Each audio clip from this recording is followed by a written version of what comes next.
शांति। क्या आप सब खुश हैं? तो हाल ही में हम देख रहे हैं कि अमेरिका में ट्रंप सरकार अप्रवासियों के खिलाफ, खासकर भारतीयों के खिलाफ कई कदम उठा रही है। हमने भी इस बारे में बात करते हुए पूछा था कि क्या ट्रंप को भारतीयों से नफरत है या हिंदुओं से नफरत है। तो यह साबित करते हुए कि उन्हें या उनकी सरकार को हिंदुओं से भी नफरत है, उनकी पार्टी के अलेक्जेंडर डंकन ने एक बयान दिया है। वहां टेक्सास में अष्टलक्ष्मी मंदिर में 90 फीट ऊंची हनुमान की मूर्ति है। इसे हाल ही में स्थापित किया गया है। उन्होंने उस वीडियो को अपने सोशल मीडिया पर पोस्ट करते हुए कहा कि यह एक ईसाई देश है, यहाँ झूठे हिंदू धर्म के भगवान की झूठी मूर्ति क्यों है? हम इसे क्यों अनुमति दे रहे हैं? इस तरह का एक विभाजनकारी विचार उन्होंने व्यक्त किया है। तो तुरंत वहां के अमेरिकी हिंदू संगठन ने कहा कि यह अमेरिका के संविधान के खिलाफ है। इतना ही नहीं, यह इस पार्टी की नीति के भी खिलाफ है। इस पार्टी की नीति यह है कि लोगों के बीच भेदभाव नहीं करना चाहिए, लेकिन वह ऐसा कर रहे हैं। तो क्या आप उनके खिलाफ कार्रवाई करने जा रहे हैं? ऐसा उन्होंने पूछा है। तो हमने सुना था कि जॉर्ज बुश के समय में अमेरिका को एक ईसाई देश कहा गया था। उस समय अमेरिकी ट्विन टावर पर बमबारी हुई थी। उस समय उन्होंने यह कहा था। उन्होंने कहा था कि यहाँ आतंकवाद नहीं होना चाहिए। लेकिन ईसाई देश होने से आगे बढ़कर अब हम देख रहे हैं कि यह एक हिंदू विरोधी देश बनता जा रहा है। तो अलेक्जेंडर डंकन के विचारों के खिलाफ कई लोगों ने आवाज उठाई, चाहे वह अमेरिका में हो, बाहर हो या भारतीय मीडिया में हो। इसे इंगित करते हुए उन्होंने कहा कि मैंने हिंदू धर्म के खिलाफ कुछ नहीं कहा है, मैं इस देश के विनाश के बारे में बात कर रहा हूँ। ऐसा कहकर उन्होंने बाइबल से कुछ वचन पोस्ट किए थे। मैंने मूर्ति को मूर्ति ही तो कहा था, वह मूर्ति ही तो है, इस अर्थ में कि वह भगवान नहीं है। उन्होंने बाइबल का एक वचन पोस्ट किया है, मेरे अलावा तुम्हारा कोई और देवता न हो, तुम अपने लिए कोई मूर्ति या कोई प्रतिमा न बनाना।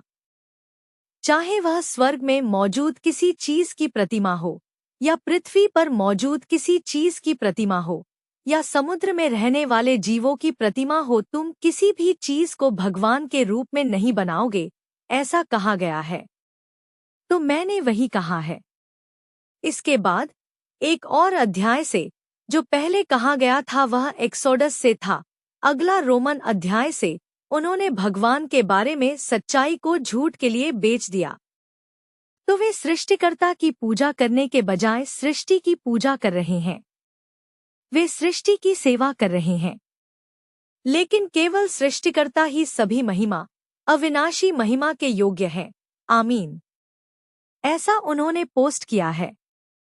इतना ही नहीं, उन्होंने यह भी पोस्ट किया था कि हम जानते हैं कि उन देशों का क्या हुआ जिन्होंने मनुष्यों द्वारा बनाई गई मूर्तियों को बनाया या पूजा की। तो वह जो कुछ भी कह रहे हैं वह बाइबल पर आधारित है, लेकिन वास्तव में वह बाइबल भी नहीं है।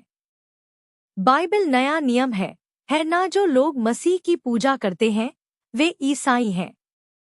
मसीह से पहले की पुस्तक पुराना नियम, वास्तव में वहाँ क्या हुआ होगा?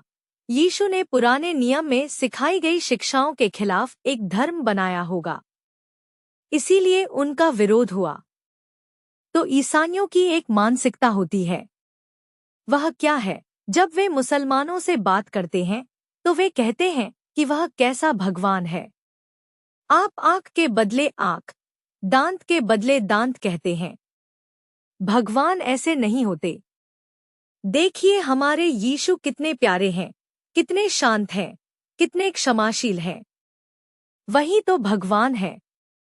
लेकिन वास्तव में उनके मन में ऐसा होता है कि मैं कोई भी पाप करूं, मेरे यीशु पिताजी मुझे माफ कर देंगे, क्योंकि नए नियम में यीशु ही भगवान है। इसके बाद मेरा नापसंद व्यक्ति कोई भी पाप करे, भगवान खड़े होकर उसका न्याय करेंगे और उसे दंडित करेंगे, क्योंकि भगवान सर्वशक्तिमान है, सृष्टि के कर्ता हैं। ऐसा कहकर वे पुराने नियम को पढ़ेंगे। यानी वे चाहते हैं कि नए नियम के भगवान यीशु उनके द्वारा की गई गलतियों को माफ कर दें।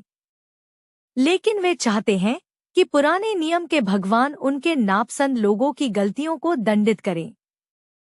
एक तरह से यह इंसानों की विकृत बुद्धि है। सभी धर्मों के लोग ऐसा ही सोचते हैं, है ना? वे कोई भी पाप करें, वे भगवान के पास जाकर कहेंगे, क्या आप नहीं जानते? उस स्थिति में मैं और क्या कर सकता था? मुझे यह गलत नहीं बताया गया था। इस तरह वे भगवान से शिकायत करेंगे। वहीं अगर कोई उन्हें परेशान करे तो वे कहेंगे, हे प्रभु, उसकी टांग तोड़ दो। जैसे चर्च में कहते हैं, वैसे ही सभी धर्मों के लोग कहते हैं, उसका नाश हो जाए। भगवान उसे नहीं छोड़ेंगे। भगवान सब कुछ देख रहे हैं। वे ऐसा कहते हैं। लेकिन वास्तव में उन्होंने जो वचन पोस्ट किया है ना, उस वचन को मुसलमान पोस्ट कर सकते हैं, ईसाई नहीं। मेरे अलावा तुम्हें किसी और भगवान की जरूरत नहीं है। किसी भी प्रतिमा का निर्माण नहीं करना चाहिए, ऐसा इसमें कहा गया है। इसका असली मतलब है कि मेरे अलावा किसी और की पूजा मत करो। सृष्टिकर्ता के अलावा किसी और की पूजा नहीं करनी चाहिए। अब किसी भी प्रतिमा का निर्माण न करने का क्या मतलब है, पता है? उनका कोई रूप नहीं है। यानी जो रूप आप देख सकते हैं, वैसा रूप नहीं है। इसका क्या मतलब है? रूप वाला कुछ भी भगवान नहीं हो सकता। तो यीशु मसीह का कोई रूप नहीं है। वह मनुष्य नहीं है। उन्हें भगवान का बच्चा ही तो कहते हैं। भगवान ही कहते हैं। सभी भगवान के बच्चे हैं। तो यह वचन वास्तव में यीशु के ही खिलाफ एक वचन है। यीशु की पूजा करने के खिलाफ एक वचन है। तो यह कहकर वे इसे ईसाई देश कैसे कह सकते हैं? क्योंकि कुछ लोग चतुराई से कहते हैं कि हम यीशु की मूर्ति नहीं रखते, हम सिर्फ क्रॉस रखते हैं, या वह भी नहीं। यहाँ मूर्ति बनाने का मतलब नहीं है। जिसका आप मूर्ति बना सकते हैं, वह भगवान नहीं है, यही इसका मतलब है। मूर्ति न बनाने का मतलब यह है कि भगवान का कोई रूप नहीं है। लेकिन उस निराकार भगवान की भी मूर्ति बनाने वाले हिंदू ही हैं। मैं हनुमान, गणेश, मुरुगन की बात नहीं कर रहा हूँ। हम शिवलिंग की बात कर रहे हैं। शरीर वाले या इन आँखों से देखने योग्य रूप के बिना जो शिव हैं, उन्हीं की लिंग रूप में पूजा की जाती है। उसे बड़ा बनाया गया है। यानी भगवान कुछ पूछ रहे हैं। मान लीजिए यीशु की मूर्ति है। वह सिर्फ एक पत्थर की मूर्ति है। लेकिन यह किसी ऐसे व्यक्ति के जीवित होने का प्रतीक है जो कभी जीवित था, है ना? तो अगर यहाँ मूर्ति है तो वह जीवित थे, इसीलिए वह वहाँ है। इसी तरह अगर महात्मा गांधी की मूर्ति है तो भी ऐसा ही है। सभी के लिए ऐसा ही है। उसी तरह शिवलिंग है, किसी को नहीं पता कि वह क्या है। हिंदुओं को भी नहीं पता। इसीलिए वे अपनी मर्जी से तरह तरह की व्याख्याएं दे रहे हैं। लेकिन वह एक मूर्ति है। तो यह सच नहीं है। यह सच्चाई की याद में है। तो वह वास्तव में कहीं जीवित है। लेकिन यह पता नहीं है कि वह कैसा दिखता है। लेकिन यहाँ लिंग किसी तरह से उसकी याद दिलाता है। क्योंकि शिवलिंग के रूप में, जैसा कि बाइबल में कहा गया है, स्वर्ग में कोई वस्तु नहीं है, इस पृथ्वी पर कोई वस्तु नहीं है, और समुद्र में कोई वस्तु नहीं है। तो वही शिव सृष्टि करता है। बाकी सब सृष्टि है। तो सृष्टि की पूजा न करने का मतलब है कि केवल एक ही भगवान है। उनके अलावा बाकी सब सृष्टि है। स्वर्ग में रहने वाले भी भगवान की सृष्टि है। पृथ्वी पर रहने वाले भी भगवान की सृष्टि है। सब कुछ भगवान की सृष्टि है। तो सृष्टि की पूजा मत करो, इसका यह मतलब है। तो इसमें एक और बात भी है। सृष्टि की पूजा करना सृष्टि द्वारा बनाई गई चीज की पूजा करना। सृष्टि मनुष्य है, भगवान की सृष्टि, धर्म उन मनुष्यों की सृष्टि है। इसका मतलब है सृष्टि की सृष्टि, तो जो उनकी पूजा करते हैं उन्हें भी यहाँ शामिल किया गया है। क्योंकि धर्मों के कारण मनुष्यों के बीच केवल विभाजन है, इसका यह घटना एक बड़ा सबूत है। तो उसकी क्या महिमा है? जो मनुष्यों को विभाजित करता है उसकी क्या महिमा है? जो मनुष्यों के बीच के विभाजन को नष्ट करता है वही भगवान है। इसीलिए उस भगवान की इतनी महिमा, प्रशंसा, सब कुछ उस एक भगवान के लिए है।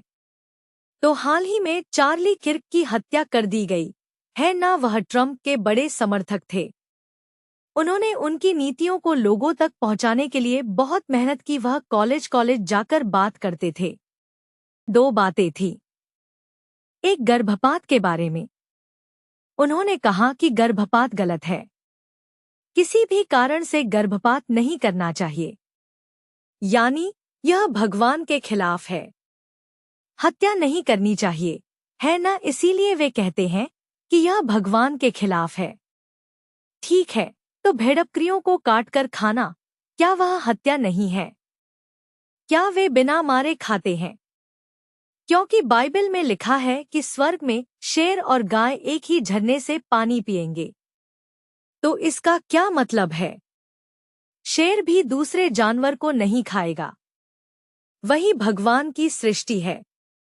तो मनुष्य, सभी धर्मों के लोग अब उसके खिलाफ काम कर रहे हैं, है ना। तो अगली बात, डोनाल्ड ट्रंप की एक और नीति है, अमेरिकन्स फर्स्ट। तो उन्होंने कहा कि अमेरिकियों को ही प्राथमिकता देनी चाहिए। तो यह कहाँ आकर रुकता है? यह यहाँ आकर रुकता है कि जो अमेरिकी नहीं है उन्हें देश से बाहर निकाल देना चाहिए। लेकिन एक तरफ अमेरिकी खुद अमेरिका छोड़ रहे हैं क्योंकि कीमतें बहुत बढ़ रही हैं। अब ट्रंप जो भी कदम उठा रहे हैं उससे कीमतें और भी बढ़ रही हैं। तो कहते हैं कि अमेरिका में सबसे ज्यादा कमाने वाले भारतीय हैं। तो अगर कीमतें बढ़ती हैं तो सबसे पहले कौन बाहर जाएगा? क्योंकि समस्या यह है कि अमेरिकियों के पास नौकरियां नहीं हैं। सभी नौकरियां भारतीयों ने ले ली हैं। अब जो लोग बिना नौकरी के संघर्ष कर रहे हैं, अगर उनके लिए कीमतें और बढ़ाई जाएं तो क्या होगा? तो यह एक बेहतरीन उदाहरण है कि इंसान किसी भी समस्या का समाधान नहीं कर सकता।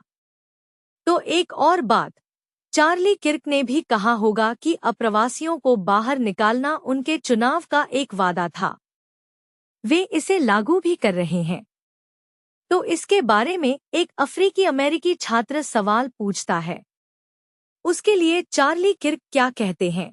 आप सब कहते हैं कि आपकी वजह से अमेरिका महान बना, आपकी मेहनत से, है ना। ठीक है, अब आप जाकर अपने देश को महान बनाइए, ऐसा वह कहते हैं। तो अब उन्हें मार दिया गया, है ना, यह सोचकर कि यह शरीर नश्वर है। यह शरीर जिस धर्म में पैदा हुआ है वही मेरी पहचान है, ऐसा समझकर वे बात करते हैं, व्यवहार करते हैं, सभी लोग। लेकिन अब वह कहाँ पैदा हुए होंगे? भारत में भी पैदा हो सकते हैं, है ना। तो भारत को महान बनाने के लिए तुम अपने देश जाओ, ऐसा कहकर अब जब तक वह आत्मा उस शरीर में है तभी तक वह अमेरिकी है। निश्चित रूप से वह अमेरिका में पैदा नहीं होंगे। ईसाई धर्म में पैदा होने पर भी वह किसी और देश में ही पैदा होंगे। तो विशेष रूप से वे जिन देशों के खिलाफ काम करते हैं वे वहीं पैदा होंगे। यही खेल है, भगवान की लीला। तो चार्ली किर्क को मारने वाले एक छात्र का कहना है कि चार्ली किर्क बहुत नफरत फैला रहे थे, खासकर एलजीबीटी के खिलाफ वे बहुत चरम विचार व्यक्त कर रहे थे। तो वह उसे सहन नहीं कर सका, इसलिए मैंने गोली मार दी, ऐसा वह कहते हैं। वह अपने रूममेट के साथ ही रिश्ते में है, एक पुरुष के साथ गे रिलेशनशिप में है। तो यह भी एक कारण है कि चार्ली किर्क की बातों ने उन्हें बहुत गुस्सा दिलाया। तो इसमें महत्वपूर्ण बात यह है कि वास्तव में चार्ली किर्क की बातें बहुत उकसाने वाली और अहंकार से भरी होती हैं। मैं यह इसलिए कह रहा हूँ क्योंकि जब किसी विचार के प्रति लगाव बढ़ जाता है तो उसके विपरीत विचार रखने वालों के प्रति नफरत अपने आप आ जाती है। उसी तरह चार्ली किर्क को मारने वाला भी, हम कहते हैं कि वासना सबसे बड़ी दुश्मन है, तो वह यह सहन नहीं कर सका कि कोई उसके यौन रुझान के खिलाफ बात कर रहा है। इसी वजह से वह एक हत्यारा बन गया। उसी तरह अब हनुमान की मूर्ति के बारे में गलत बोलने वाले अलेक्जेंडर डंकन भी एक ईसाई संगठन चला रहे हैं। तो उस धर्म के प्रति अत्यधिक लगाव ने अपने आप ही उस धर्म के बाहर के लोगों के प्रति नफरत पैदा कर दी है। तो भारत में, विशेष रूप से हिंदू धर्म में, एक कहावत है, विनाशकाले विपरीत बुद्धि। इसका मतलब है कि जब किसी का विनाश निकट होता है तो वह बहुत अधिक अहंकार करने लगता है, क्योंकि उसके पाप बढ़ने चाहिए है ना, तभी उसका विनाश होगा। तो आज हम देख रहे हैं कि दुनिया भर में महाशक्तियां बहुत उन्मत्त हो रही हैं। तो विनाशकाले विपरीत बुद्धि, तो वह कहते हैं कि हम जानते हैं कि उस देश का क्या होगा जो मनुष्यों द्वारा बनाए गए देवताओं की पूजा करता है। तो ईसाई देश ऐसा कर ही रहे हैं। ईसाई देश तो ठीक है, लेकिन अब वे थोड़े गलत रास्ते पर जा रहे हैं। लेकिन इस तरह की जड़ मूर्तियों की पूजा करने में हिंदू धर्म बहुत प्रसिद्ध है। भारत तो ठीक है।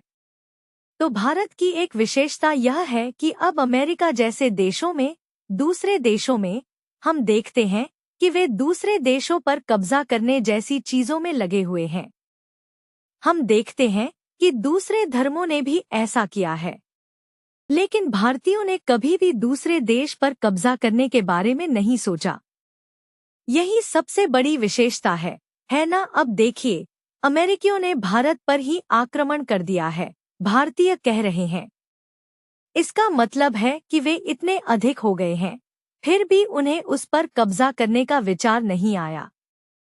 उसी तरह कई मुस्लिम देशों में आप देखेंगे कि वहां के मुसलमान ही अल्पसंख्यक होते हैं। वह उनका देश है, लेकिन उस मिट्टी के बेटे बहुत कम होते हैं। वे ही शासन करते हैं, लेकिन भारतीय अधिक संख्या में होते हैं, तब भी उन्हें उन पर कब्जा करने का विचार नहीं आता। तो बाइबल में लिखा है कि भगवान ने जाकर इस देश पर कब्जा कर लो, उसे मार डालो, ऐसा सब लिखा है।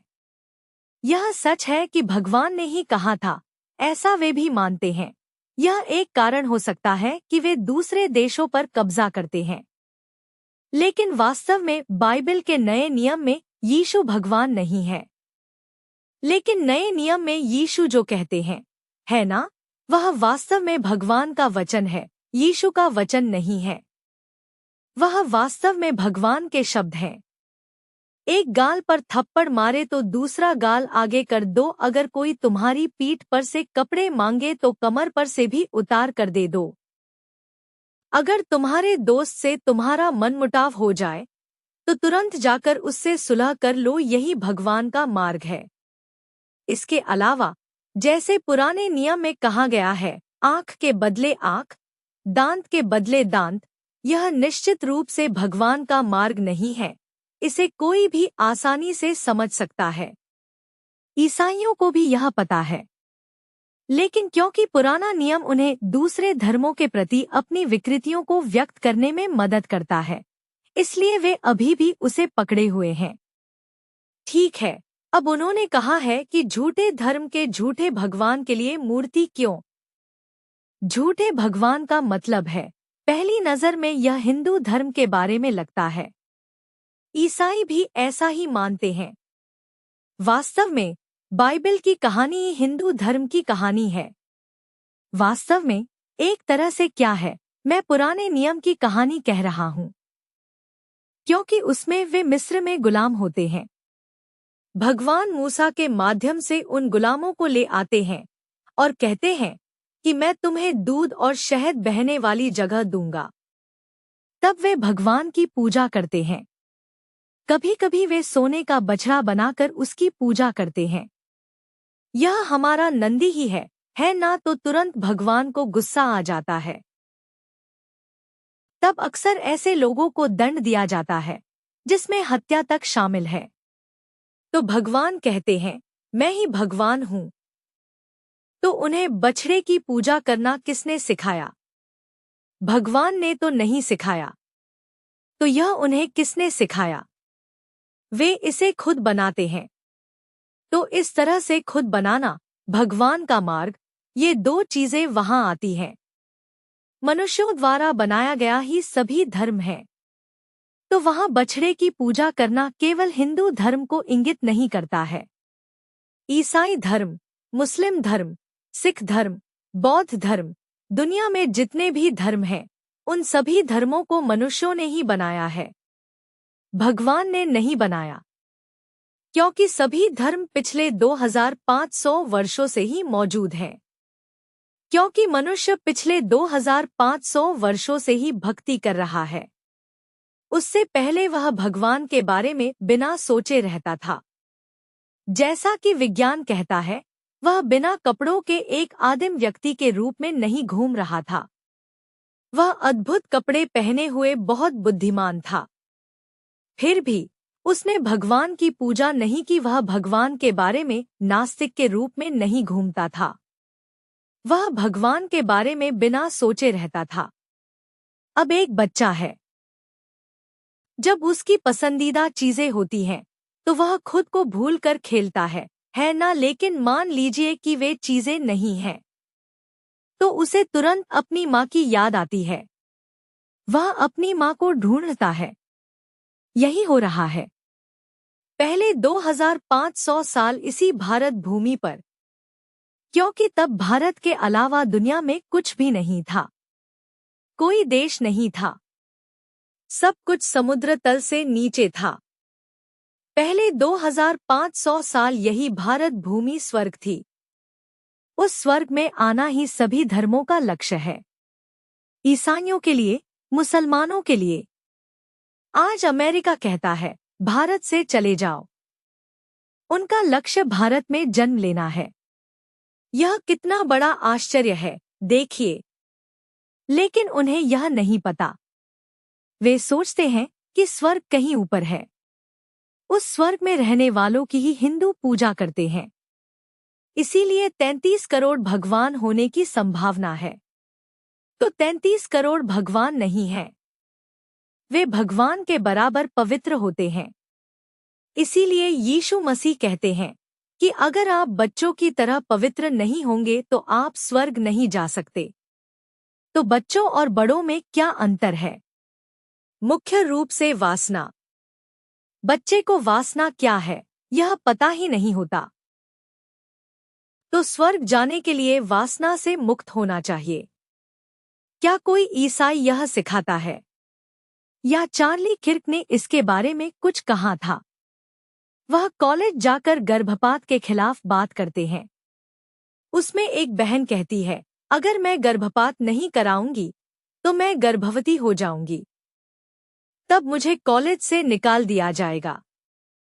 वह बहन बहुत भावुक होकर बात कर रही थी। तब उन्होंने बहुत विकृत और अश्लील तरीके से कहा, अगर ऐसा है तो तुम्हें वासना में लिप्त नहीं होना चाहिए। मैं इसे शालीनता से कह रहा हूं। उन्होंने कुछ और कहा था। तो उनका हिसाब क्या है? उन्होंने कब वासना में लिप्त हुए? वह शादी से पहले भी लिप्त हो सकते हैं। यह पता नहीं है ना? अब वह कहते हैं कि मेरी शादी हो गई है, मैं अपनी पत्नी के साथ वासना में लिप्त हो सकता हूं। ऐसा वे सोचते हैं। लेकिन बाइबल में कहा गया है कि वासना गलत है। यह नहीं कहा गया है कि पत्नी के साथ वासना को छोड़कर बाकी वासना गलत है। क्योंकि यीशु ने कहा होगा कि अगर तुम किसी स्त्री को वासना से देखते हो तो तुमने पहले ही उसके साथ व्यभिचार कर लिया है। उन्होंने यह नहीं कहा कि तुम्हारी पत्नी को छोड़कर कोई और लड़की। उन्होंने अपनी सुविधा के अनुसार इसे बदल लिया है। लेकिन वास्तव में स्वर्ग में वासना क्या है, यह पता ही नहीं होता। पति पत्नी के बीच भी वासना नहीं होती। तो बच्चे कैसे पैदा होंगे? जब पति पत्नी सोचते हैं कि हमें एक वारिस चाहिए, तो पत्नी गर्भवती हो जाती है। क्योंकि वे इतने पवित्र थे, इसीलिए हिंदू उनके लिए मंदिर बनाते हैं। वास्तव में स्वर्ग में रहने वाले देवताओं की याद में ही यीशु की कहानी में भी कहा गया है कि यीशु पवित्रता से, यानी बिना वासना के पैदा हुए थे।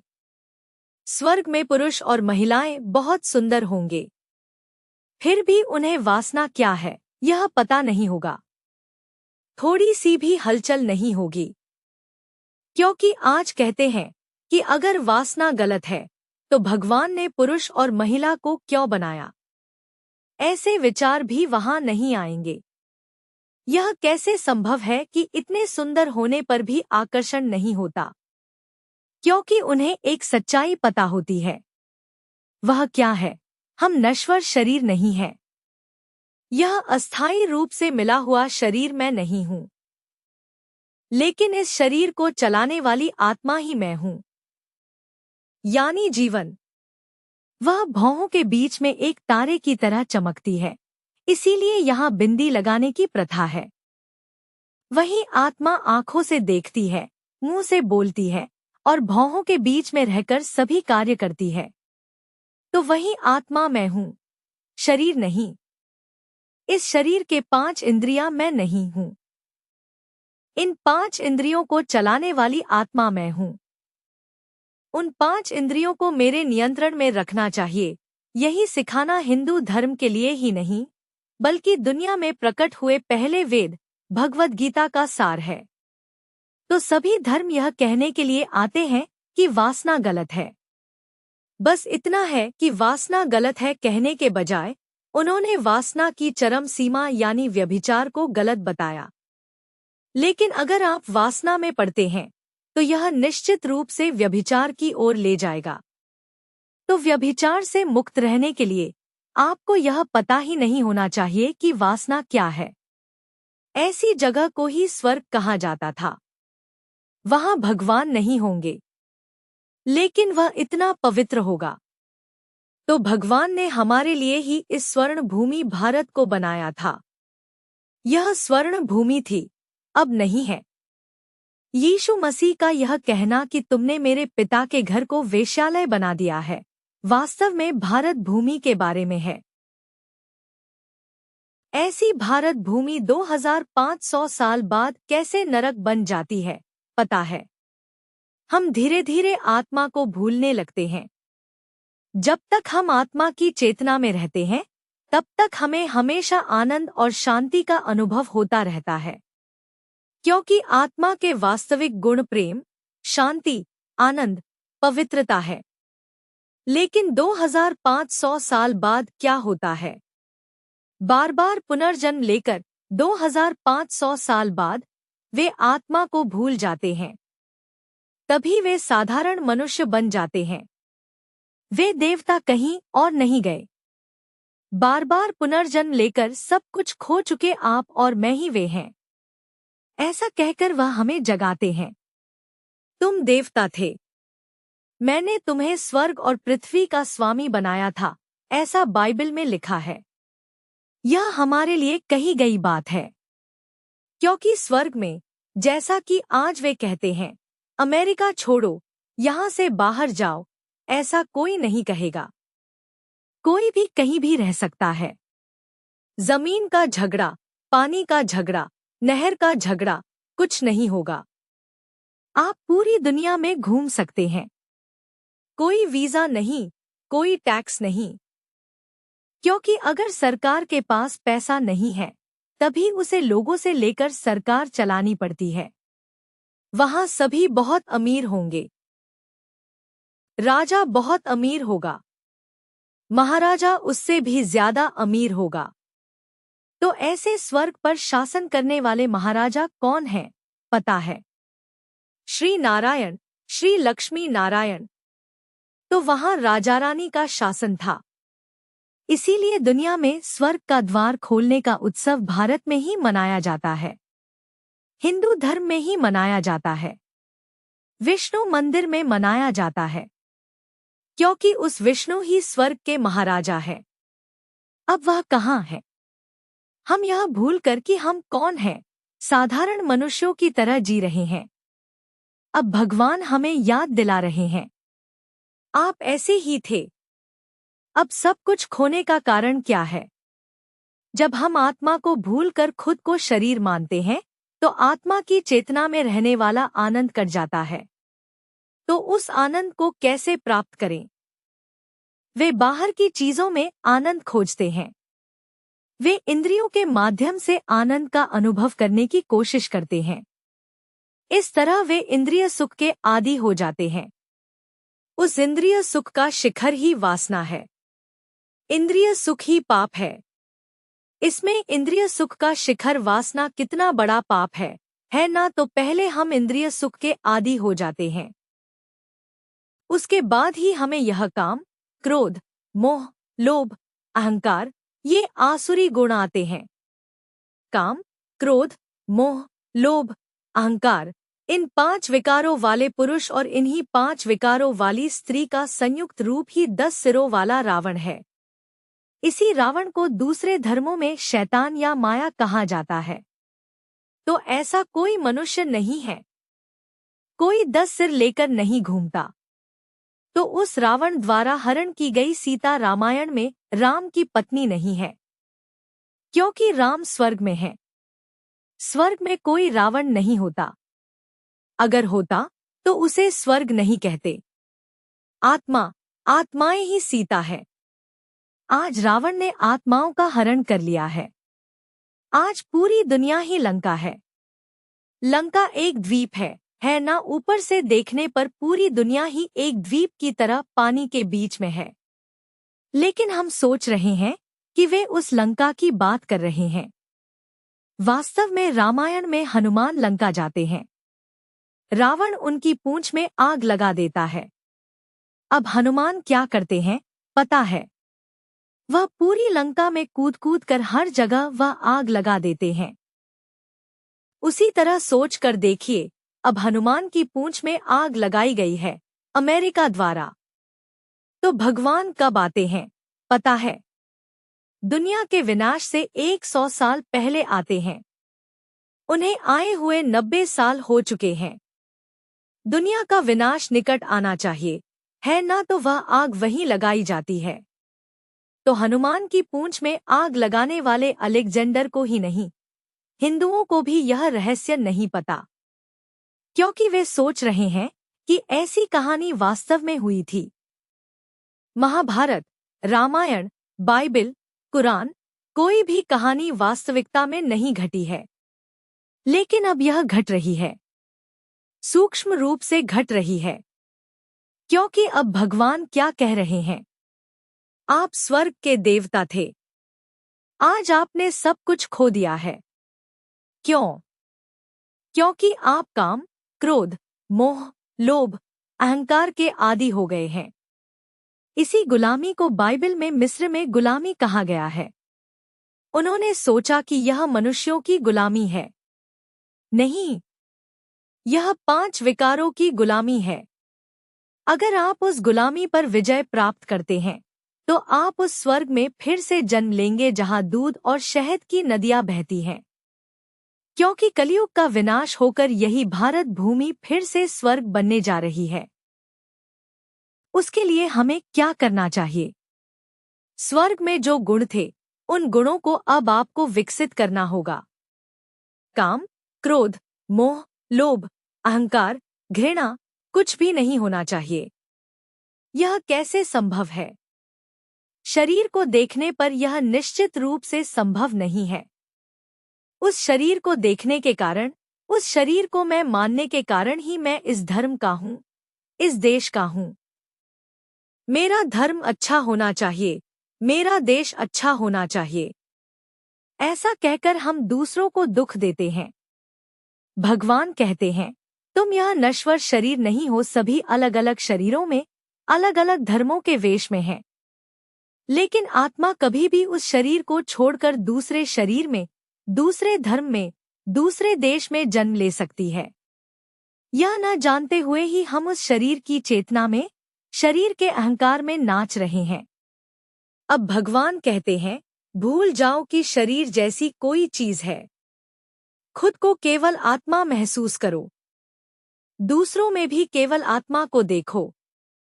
हिंदू, ईसाई, मुसलमान, अमेरिकी, अफ्रीकी, भारतीय, इस तरह मत देखो। केवल आत्मा को देखो, क्योंकि सभी आत्माओं के पिता एक शिव ही हैं। उन्हें ही मुसलमान अल्लाह और ईसाई परमपिता कहते हैं। भगवान एक ही है। तो मेरे पिता का बच्चा, बस इतना ही। इस भावना से देखने पर ही आपको प्रेम आएगा। अमेरिकी, अफ्रीकी, हिंदू, ईसाई या मुसलमान के रूप में देखने पर आप जिस भी पहचान में हैं, उस पहचान के विपरीत सभी लोग आपको दुश्मन ही लगेंगे। सोच कर देखिए, मान लीजिए अमेरिकी ट्रंप अब एक देश को बहुत गरीबी में ले जा रहे हैं। अब ट्रंप उस शरीर को छोड़कर अगला जन्म लेंगे, क्योंकि अब वे 70 या 77 साल के हैं, मुझे लगता है। तो शरीर छोड़कर जिस देश को उन्होंने गरीब बनाया, वे वहीं जाकर जन्म लेंगे, क्योंकि उन्होंने जो बोया है वही तो उन्हें काटना होगा। इसलिए पहले मैं शरीर हूं, इस भ्रम से बाहर निकलो। खुद को आत्मा समझो। आत्मा के पिता शिव परमात्मा को याद करो। वह सिंदूरी रंग के प्रकाश जगत में एक तारे की तरह है। आत्माओं के रूप में हम भी वहीं थे। यह तारा वैसा नहीं है जैसा हम आकाश में देखते हैं। यह इतना बड़ा तारा नहीं है। यह आंखों से दिखाई देने वाला तारा ही नहीं है। यह आंखों से न दिखाई देने वाला एक सूक्ष्म प्रकाश बिंदु है।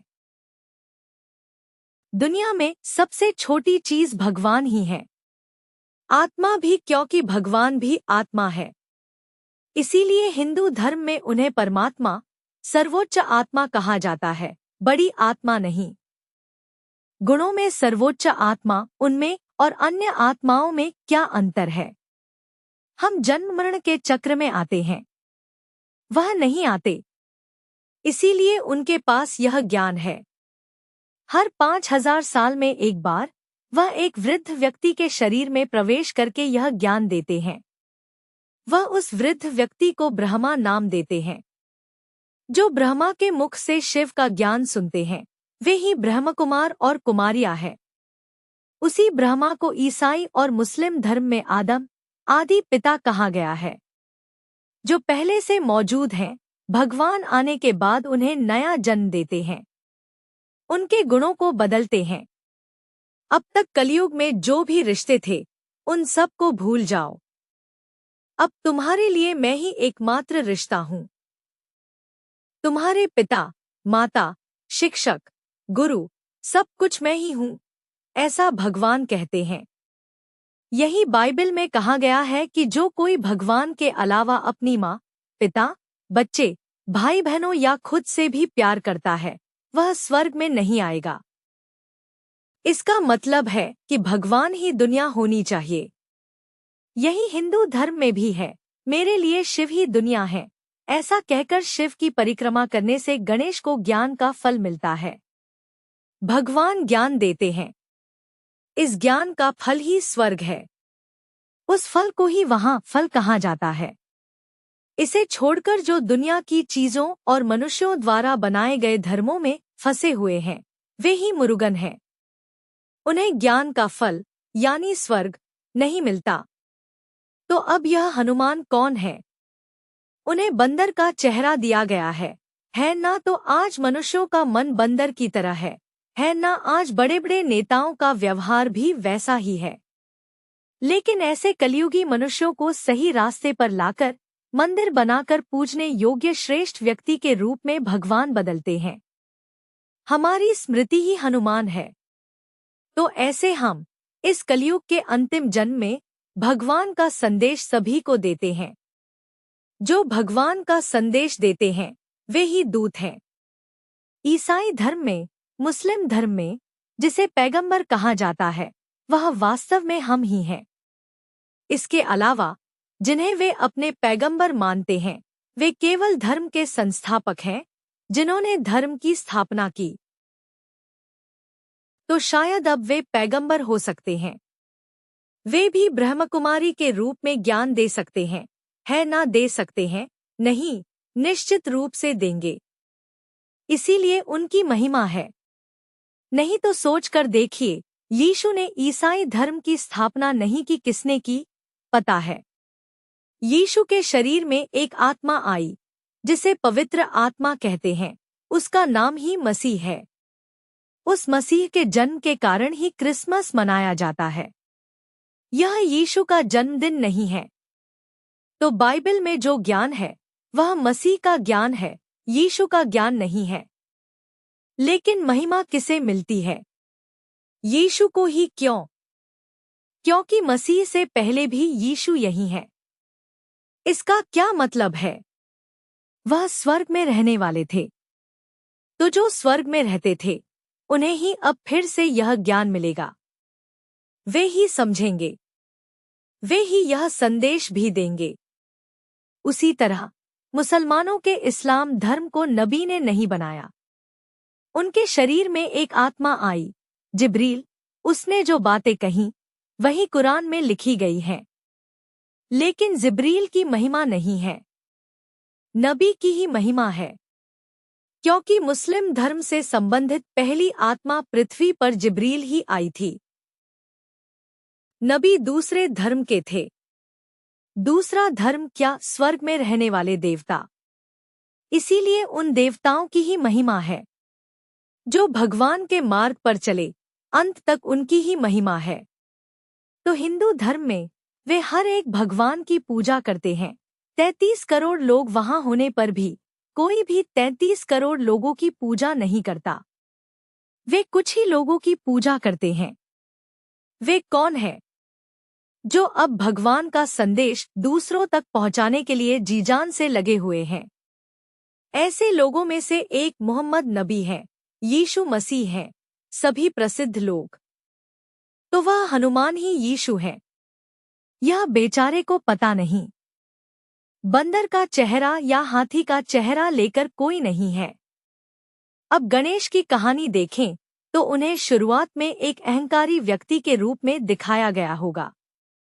उसके बाद वह एक काल्पनिक कहानी है। लेकिन वहां संदेश क्या है? शिव उनका गला काटते हैं। इसका मतलब है कि वह मैं शरीर हूं की भावना को काटते हैं। वह मैं आत्मा हूं की भावना देते हैं। यही हिंदू धर्म में गर्दन वाली मरियम्मन कहना भी यही अर्थ रखता है। काली के हाथ में एक असुर का सिर होता है। वह किसी और का सिर नहीं है, बल्कि उनके अपने आसुरी गुणों वाला सिर है। तो उस आसुरी गुण का कारण यह शरीर है। मैं शरीर नहीं हूँ, इस भावना को नष्ट करने को उन्होंने बाहर के किसी राक्षस को मारने जैसी कहानी बना दी। वास्तव में यीशु को भी शुरुआत में अहंकारी दिखाया गया होगा। जब भूख लगने पर अंजीर का पेड़ फल नहीं देता तो वह उसे जलकर राख हो जाने का श्राप देते हैं।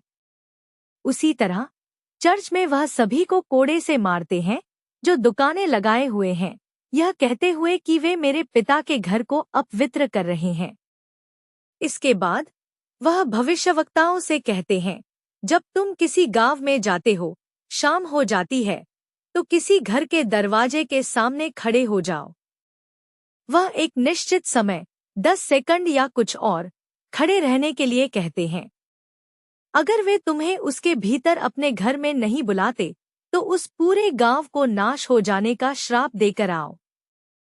ये सब तो भगवान क्या, इंसान भी ऐसा नहीं करेंगे, है ना? ऐसे बुरे इंसान अंत में जो उन्हें सबसे बड़ा दुख दे रहा है, एक व्यक्ति भाले से घोंपता है, उस पर भी गुस्सा न करके वह भी अच्छा रहे, ऐसा भगवान से प्रार्थना करते हैं।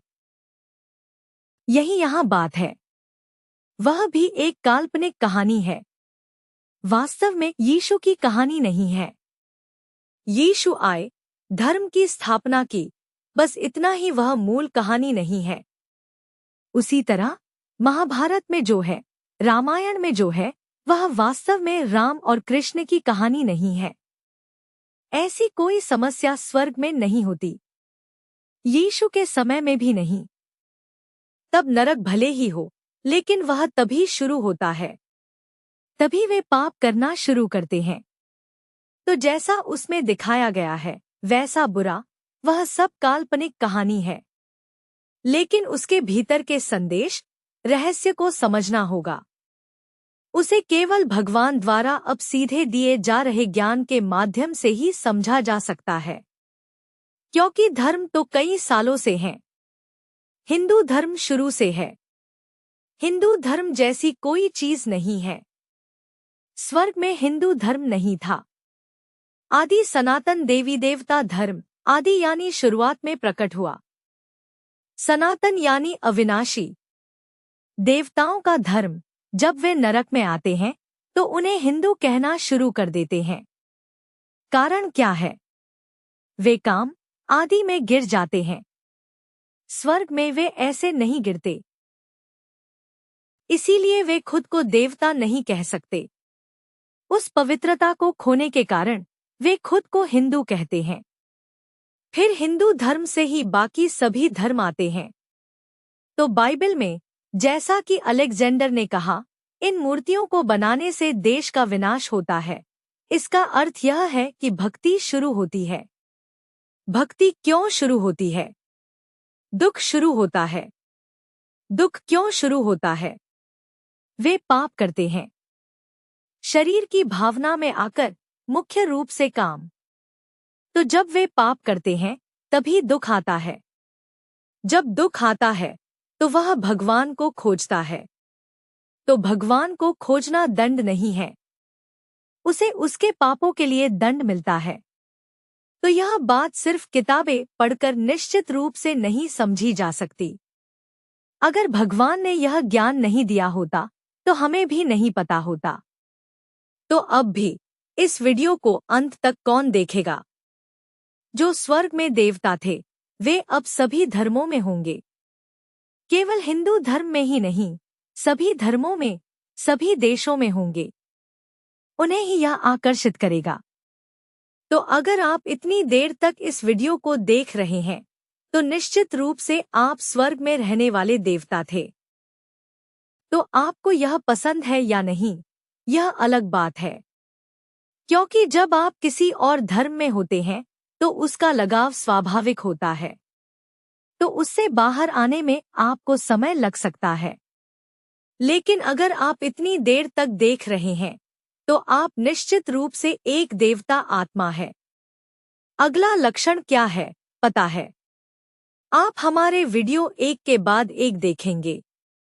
आपको पसंद नहीं आएगा, लेकिन आप देखेंगे। आप देखे बिना नहीं रह पाएंगे। तब आप समझ सकते हैं कि आप निश्चित रूप से एक देवता आत्मा है। तो अंत में जब दुनिया का विनाश होगा तो केवल भारत ही अविनाशी रहेगा। क्योंकि भगवान इसी भारत भूमि पर आए हैं। यही भारत भूमि स्वर्ग भी बनती है। तो अंत में जब दुनिया का विनाश होगा तो दूसरे देश परमाणु बम आदि से नष्ट हो जाएंगे। सभी आत्माओं को अंत में भारत ही आना होगा। क्योंकि सभी के पिता यही हैं। उनका ज्ञान यही मिलता है। तो सभी यहाँ आएंगे। तभी, जैसा कि यीशु ने कहा, एक शरीर में 50 से 60 आत्माएं होंगी। तभी वह इस ज्ञान को प्राप्त कर सकेंगी। क्योंकि इस ज्ञान को प्राप्त करके आपको खुद को आत्मा मानना है और परमात्मा को याद करना है। बस इतना ही, यहाँ कोई जटिलता नहीं है। आपको घुटने टेककर प्रार्थना करने की, मंदिर मंदिर घूमने की कोई जरूरत नहीं है। भगवान की याद में रहना है। बिना जाने समझे घूमना ही भक्ति है। अब पता चल गया है। भगवान को याद करके आत्मा को शुद्ध करना है। ऐसी शुद्धि से ही आत्मा ऊपर जाएगी। नहीं तो यही भूत बनकर रहेगी और दुनिया के विनाश में सोचकर देखिए वह कितना भयानक होगा। शरीर में रहने पर भी, शरीर से बाहर आने पर भी मन आत्मा में ही होता है। शरीर में रहते हुए जैसा डर था वैसा ही डर बाहर भी होगा। वही सबसे बड़ी सजा है। महाभारत में भी कहा गया है, है ना, अश्वत्थामा को कृष्ण वही सजा देते हैं। तुम अंत तक बिना शरीर के भटकोगे। यह एक भयानक सजा है। तो यह सब वे यहाँ भारत आएंगे। इसमें क्या फायदा है? वे यहाँ आकर ज्ञान लेंगे, अंत में भगवान को याद करेंगे। लेकिन अगर आप अभी याद करते हैं तो आपका स्वभाव बदल जाएगा और आप स्वर्ग में भी आ जाएंगे। याद करने के साथ साथ आपको हर दिन भगवान का ज्ञान सुनना चाहिए, क्योंकि वह चेतावनी कि काम में न पड़ो, क्रोध में न पड़ो, शरीर की भावना में न आओ, उसके लिए हर दिन चेतावनी देनी होगी। वही भगवान का ज्ञान है, उसे हम मुरली कहते हैं। यह सभी ब्रह्मकुमारी राजयोग ध्यान केंद्रों में बिल्कुल मुफ्त में उपलब्ध है। यह YouTube वेबसाइट्स पर भी है। उसका लिंक इस वीडियो के नीचे विवरण में दिया गया है। इसे अवश्य देखें और लाभ उठाएं। ओम शांति। देखने के लिए धन्यवाद।